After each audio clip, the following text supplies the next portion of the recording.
ഞാൻ പിന്നെ നമ്മളെ ജീവിതം പറഞ്ഞാൽ നേരെ വഴി ജീവിക്കൽ, നേരെ വഴി പോകലോ, സത്യസന്ധമായിട്ട് ജീവിക്കലേ ഇല്ലു. എൻ്റെ ഒരു ആധ്യാത്മിക ക്ലാസ്സിൽ ഒരു കാര്യം പറഞ്ഞു, അതെൻ്റെ ലൈഫിൽ ഭയങ്കര മാറ്റം വന്നിന്. മഹാത്മാഗാന്ധിജിൻ്റെ കയ്യിൽ ഹരിശ്ചന്ദ്രൻ്റെ നാടകം കേട്ടിന്, സത്യസന്ധതയിൽ ജീവിച്ചാൽ നല്ലതെന്ന് പറഞ്ഞാൽ. ഇതിൽ പറഞ്ഞൊരു കാര്യങ്ങൾ, അനുഗ്രഹം പറഞ്ഞാൽ ലോകത്ത് ഒറ്റൊന്നേ ഇല്ല മനുഷ്യന്, അത് ദുരന്തങ്ങളെന്ന് പറഞ്ഞു. ദുരന്തം വന്നാലേ മനുഷ്യൻ നന്നാവുമെന്ന് പറഞ്ഞിന്. അതെനിക്കൊരു ഭയങ്കര ഇഷ്ടപ്പെട്ടൊരു അനുഗ്രഹമാണ്. ഇവിടെ ചില സമയം കാണും ഈ സിറ്റിയിലെല്ലാം പോലെ ഭയങ്കര പുഴയെല്ലാം ഭയങ്കര പൊല്യൂട്ടഡ് ആയിരിക്കും, കൊതുകുണ്ടാവും, സിറ്റിയെല്ലാം വളരെ വൃത്തികേടായിട്ടുണ്ട്. പെട്ടെന്നൊരു മഴ, കൊടുങ്കാറ്റെല്ലാം ഉണ്ടെങ്കിലും, കോരിപ്പോയുന്ന മഴ, വെള്ളപ്പൊക്കമെല്ലാം ഉണ്ടെങ്കിലും പലതും ഒലിച്ചു പോകുന്ന കാണാം. കുറച്ച് കഴിഞ്ഞാൽ ഒരു ദുരന്തം കഴിഞ്ഞാൽ ആ സിറ്റി ക്ലീൻ ആയിട്ടുണ്ടാവും. നമ്മളോട് പറഞ്ഞതേ അദ്ദേഹത്തിന് ഇതേ സംഭവം നമ്മൾ മനുഷ്യൻ്റെ മനസ്സിൻ്റെ ഉള്ളിലും ഉണ്ടെന്ന് പറഞ്ഞത്. ഇപ്പോൾ നമുക്കൊരു 10% വേദന, 10% ടെൻഷൻ, 10% ഭയം സഹിക്കാനേ പറ്റും.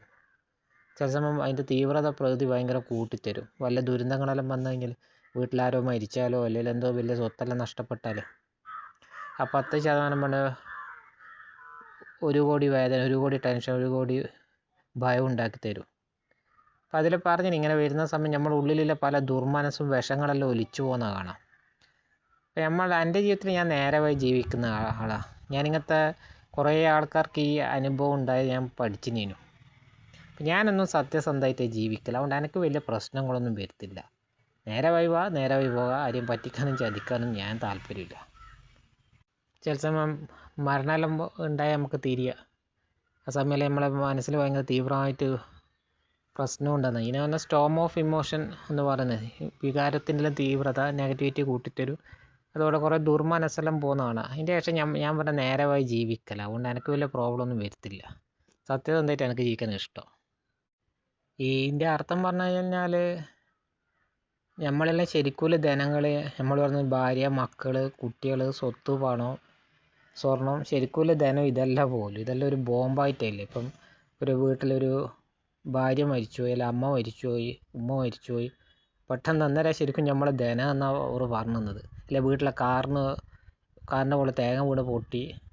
ഇതിൽ പറഞ്ഞ ഒരു ആധ്യാത്മികയിൽ പറയുന്നവരെ നമ്മളൊന്നൊരു നെഗറ്റീവായൊരു ബോംബാ പോലും, ഏത് സമയം പൊട്ടിത്തെറിക്കുക, പല ദോഷങ്ങൾ ഒലിച്ചു.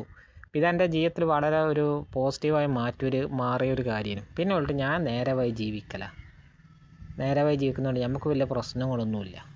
അതുകൊണ്ട് ഞാൻ സത്യസന്ധമായിട്ട് ഇപ്പം നിങ്ങളുടെ അടുത്ത് എല്ലാ കാര്യവും തുറന്നു പറഞ്ഞു. പക്ഷേ എനിക്കിപ്പം പ്രോബ്ലം ഒന്നുമില്ല. ഒന്ന് കഴിയുമ്പം പുതിയ പ്രശ്നമെല്ലാം വന്ന് എല്ലാം ബ്ലോക്കെല്ലാം തട്ടി നീക്കി.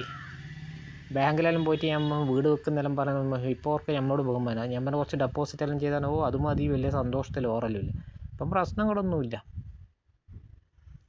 എന്നാൽ ഞാൻ എൻ്റേതായ ഒരു നല്ല രീതിയിൽ ജീവിക്കുന്നത്. അതുകൊണ്ട് ഞാൻ സത്യസന്ധമായിട്ട് ഞാൻ നിങ്ങളുടെ അടുത്ത് കാര്യങ്ങളെല്ലാം പറഞ്ഞു തന്നത്. ഈ കാര്യം എന്നെ ഭയങ്കര ഇഷ്ടപ്പെട്ടൊരു അറിവിനാണ്. ദുരന്തങ്ങളെ നമ്മൾ അനുഗ്രഹം എന്ന് പറഞ്ഞത്.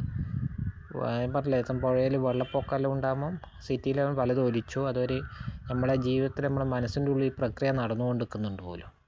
ചില വികാരത്തിൻ്റെ തീവ്രത, വേദന, ദുഃഖം, ടെൻഷനെല്ലാം കൂട്ടിത്തരും. അന്നേരം പല ദുർമനസ്സും നമ്മളെ ഒലിച്ചു പോകുന്നുണ്ട്. അതുകൊണ്ടാണ് ഞാൻ പിന്നെ പഠിച്ച് നേരെ വഴി ജീവിക്കുക. എന്തോ നമുക്ക് ടെൻഷനോ ഭയമോ പ്രശ്നമെല്ലാം ഉണ്ട്, നമ്മൾ നേരെ വഴിയല്ല, അന്നേരം നമുക്ക് പ്രശ്നം വരുമല്ലോ.